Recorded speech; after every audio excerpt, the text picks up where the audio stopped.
लोगों को शिव गुरु से जोड़ना, उसको हम लोग पूरा करें।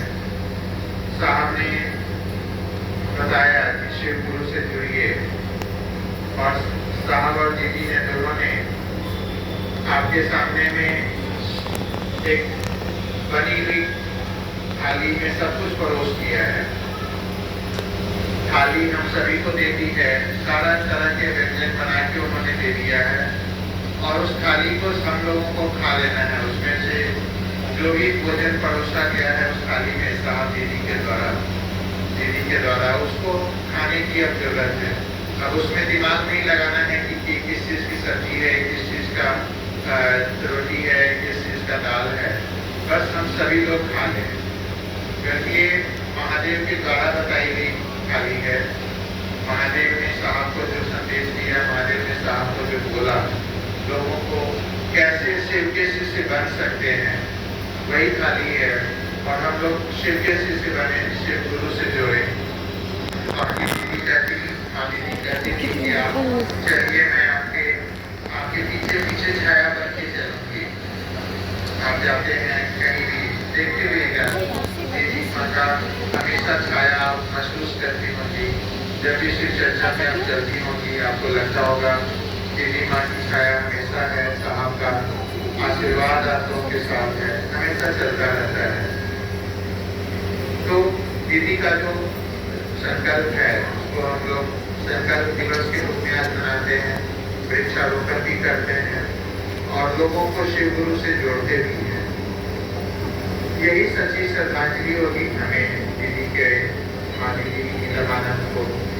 और आप सभी लोग इसमें आगे बढ़े।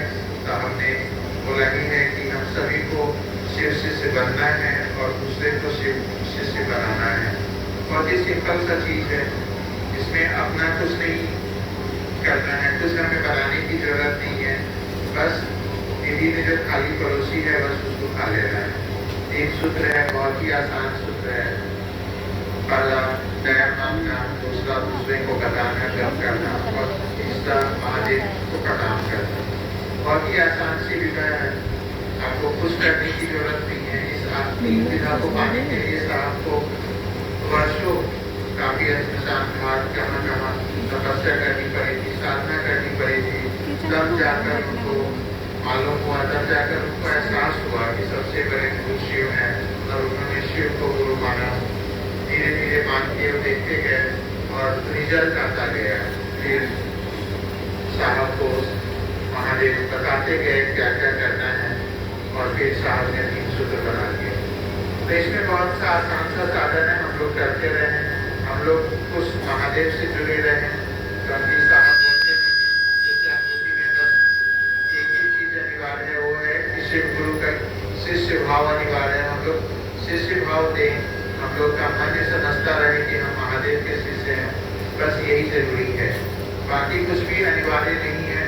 बाकी हम लोग जो भी अपना काम करते हैं, करते रहें, खाना पीना बनाते हैं, अपने परिवार को देखते हैं, सारा कुछ जरूरी है। लेकिन उस महादेव से रिश्ता न छोड़े, उस साहब और दीदी से रिश्ता हमेशा बना के रखें। उनका जो संकल्प है वो पूरा करें। इतना ही कहकर आप सभी को मैं प्रणाम करता हूँ।